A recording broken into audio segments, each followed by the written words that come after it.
Mga minamahal naming mga senior citizens, narinig nyo na ba ang balitang ito sa loob ng ilang linggo? Maaari na ninyong makuha ang inyong 11,000 universal social pension para sa taong do. And 25, hindi ito pangako lang. Ito ay batas na at marami sa atin ang hindi pa alam kung paano ito makukuha. Ako si Maria, 67 years old at tulad ninyo, mahaba na ang aming pinagdaanan sa buhay. Nakita ko kung paano naging mahirap ang pamumuhay ng mga tulad natin lalo na ayong tumaas, na ang lahat ng bilihin. Alam ko ang hirap ng mga araw na hindi sapat ang pensyon, ang takot na baka hindi natin kayang bayaran, ang gamot at ang pag-aalala kung saan tayo, hindi kukuha ng pera para sa araw-araw. Pero mga kaibigan, may magandang balita tayo ayon sa datos ng Department of Social Welfare and Development, mahigit 4.2 milyong senior citizens ang makatanggap ng tulong na ito. Isipin nyo, libong buwan yan ay 44,000. Sa buong taon na dagdag sa inyong kita. Naalala ko si Aling Rosa sa aming barangay, siya ay 72 years old. Walang pensyon at nagtitinda lang ng suman para may maipangkain nang narinig niya ang tungkol sa social pension. Hindi siya makapaniwala. Ngayon hindi na siya mag-aalala kung saan. Kukuha ng pambili ng maintenance medicine para sa kanyang diabetes. Maraming katulad ni Aling Rosa na hindi pa alam ang prosesong ito, may mga requirements na kailangan niyong ihanda, may mga dokumento na dapat ninyong dalhin, at may tamang schedule na dapat ninyong sundan. Hindi ito komplikado pero kailangan niyong malaman ang tama para hindi kayo madelay. Sa susunod na mga minuto, sasabihin ko sa inyo lahat ng kailangan niyong gawin, step by step para makuha ninyo ang inyong karapatan. Kaya please mag-like sa video na ito para mas maraming senior ang magkakakita at mag-comment. Kayo kung may tanong, handa akong tumugon sa lahat ng inyong katanungan dahil tayo lang ang magtutulungan dito, mga kaibigan. Umupo muna kayo ng maayos at kumuha ng papel at panulat dahil importante ang lahat ng sasabihin ko sa inyo ngayong araw na ito. Alam ko na marami sa atin ay medyo nahihirapan na sa paggamit sa teknolohiya, kaya gagawin ko itong simple at madaling maintindihan. Para sa lahat, ang universal social pension ay hindi lamang basta tulong. Bilang may Pilipinong naging matanda sa serbisyo sa aming bansa sa loob ng mahigit 5 dekada ng aming buhay, nagambag tayo sa ekonomiya, nag-alaga sa aming mga pamilya at naging parte ng pagbabagong naranasan ng aming bansa. Ngayon panahon na para makamit natin ang tulong na dapat natin. Nagsimula ang programa na ito noong Tug at Siyam, pero marami pa rin sa atin ang hindi alam kung paano ito gumagana ayon sa Republic Act o ang Revised Implementing Rules and Regulations.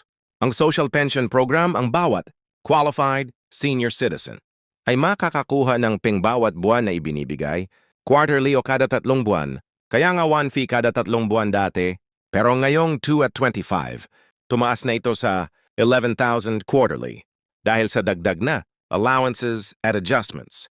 Para sa inflation, isipin nyo, mula sa dating 6,000 lang sa buong taon ngayon, ay 44,000 na ang matatanggap ninyo. Pero sino ba ang qualified? Una, dapat kayo ay 6 na 2 years old, pabataas na resident ng Pilipinas. Pangalawa, hindi kayo dapat kumikita ng mahigit 50,000 bawat buwan mula sa anumang source. Pangatlo, hindi kayo member ng GIS, LAST o anumang government ng pension program na may regular na monthly pension na, lampas sa minimum. At panghuli, kailangan yung i-prove na kayo ay indigent o poor according sa National Household Targeting System for Poverty Reduction or Database. Hindi ito nangangahulugang wala kayong trabaho dati. Pwede kayong naging informal worker, housewife, farmer o small business owner na hindi nakapag-contribute sa formal pension systems. Maraming senior sa aming community ang naguguluhan sa requirements na ito. Nakilala ko si Tatay Ernesto, years old, dating tricycle driver. Akala niya hindi siya qualified dahil may small salary store siya, pero nang tiningnan namin ang kita niya, hindi ito umabot sa 15,000 monthly, kaya qualified. Pala siya yan ang problema. Marami sa atin ay nag-assume na hindi tayo qualified, kahit qualified pala tayo. Kaya importante na magpa-assist tayo sa tamang ahensya. Ngayon, usapan naman natin ang mga dokumento na kailangan nyo ng valid, government-issued, a birth certificate, o any document na nagpapatunay sa inyong edad, barangay, certificate of indigency, at certificate of no pension mula sa SIS or anumang pensyon.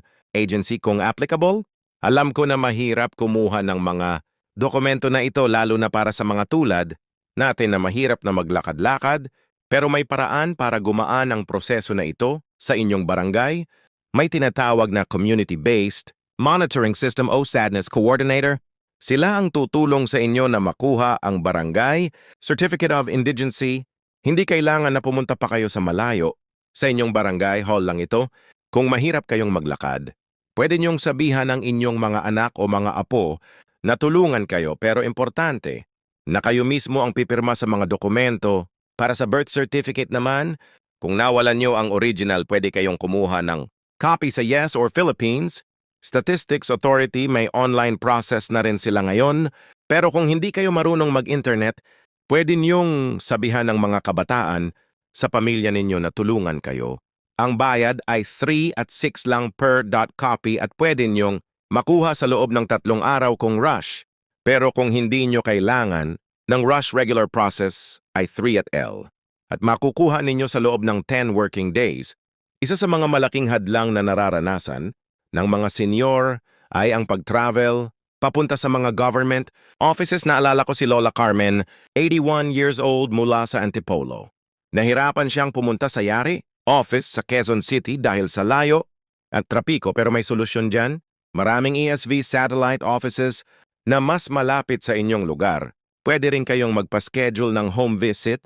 Kung sobrang hirap ninyong maglakad, kailangan lang ninyong tumawag sa kanilang hotline at mag-request. Ang processing time ay usually 3 hanggang 6 na buwan. Depende sa dami ng application sa inyong area, pero huwag kayong mag-alala kung medyo matagal. Normal yan. Ang importante ay nakapag-submit na kayo ng application.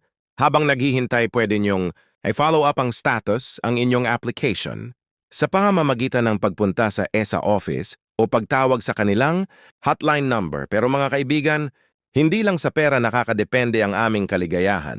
Sa pagtanda, nakita ko na maraming senior na kahit may pension na, pero malungkot pa rin dahil nararamdaman nilang walang purpose sa buhay. At ay normal na nararamdaman, lalo na kapag nag-retire na tayo mula sa trabaho na matagal nating ginawa, bigla tayong na-displace mula sa rutina na nasanay tayo. Nakilala ko si Mang Roberto, 65 years old, dating accountant, sa isang malaking kumpanya. Nang mag-retire siya, akala niya masaya na ang buhay niya dahil hindi na siya magwo-work. Pero pagdating ng 3 buwan, naramdaman niya ang emptiness, walang ginagawa, buong araw, walang kausap at nawawala ang sense of purpose niya. Yan ay dahil hindi niya na-prepare ang sarili niya mentally at emotionally. Sa retirement, ang retirement planning ay hindi lang tungkol sa pera, importante rin ang psychological preparation. Dapat nating isipin kung ano ang gagawin natin sa mga darating na taon. Pwede tayong mag-volunteer sa community, magturo sa mga bata, mag-alaga ng halaman o makipag-socialize. Sa mga kapantay nating edad, may mga senior citizen group sa bawat barangay na nagho-host ng activities para sa atin. Sa Quezon City, may programa silang Elderly Filipino Week tuwing October, kung saan may mga workshop, health checkups, at entertainment programs. Para sa mga senior sa Makati, naman may golden program na nag-o-offer ng free medical, checkups, educational seminars, at recreational activities. Ang mga programang ito ay hindi lang para sa entertainment, nagiging avenue rin ito para makakakuha tayo ng mga valuable information tungkol sa health, finances, at iba pang concerns nating mga senior. Pag-usapan din natin ang Health C dahil yan ang isa sa mga pinaka-importante nating concern. Sa edad natin, marami sa atin ay may mga chronic conditions tulad ng diabetes, hypertension, arthritis, o heart problems. Ang gastos sa gamot at checkups ay malaki lalo na kung walang health insurance. Pero may mga programs din ang government para sa healthcare ng mga senior. Ang PhilHealth ay may special packages para sa senior citizens. May senior citizen health benefits package na nag-cover ng common conditions na nararanasan ng mga senior. Kasama dito ang free annual checkups, discounted medicines at coverage for certain procedures. Pero kailangan niyong maging active sa pag-maintain ng inyong PhilHealth membership. Bukod sa PhilHealth, may senior citizen discount din tayo sa lahat ng gamot, 20% discount at exemption from maraming pharmacy ang hindi nagho-honor ng discount na ito. Pero karapatan natin yan. Hindi tayo dapat nahiya na i-demand ang discount natin. May batas yan, Republic Act 7, 4 at 32 as amended, a Republic Act SI. At kapag tumanggi ang pharmacy na bigyan kayo ng discount, pwede nyong i-report sa inyo eh. Naaalala ko si Aling Luz na nag-share sa amin ng experience niya. May diabetes siya at kailangan niya ng expensive insulin. Dati binabayad niya ng 2.5 monthly. Para sa gamot niya nang nalaman niya ang senior discount naging 2,000 na lang. Plus nag-generic version pa siya ng insulin na recommended ng doctor niya kaya naging $1 na lang. Malaking tipid yan sa loob ng isang taon pero ang pinaka-challenge natin na seniors ay ang loneliness. At isolation marami sa atin ang nag-live alone lalo na kung namatay na ang asawa o nagkakalayo ang mga anak. Yan ang isa sa mga dahilan kung bakit importante ang community involvement hindi lang para sa social interaction pero para rin sa mental health natin.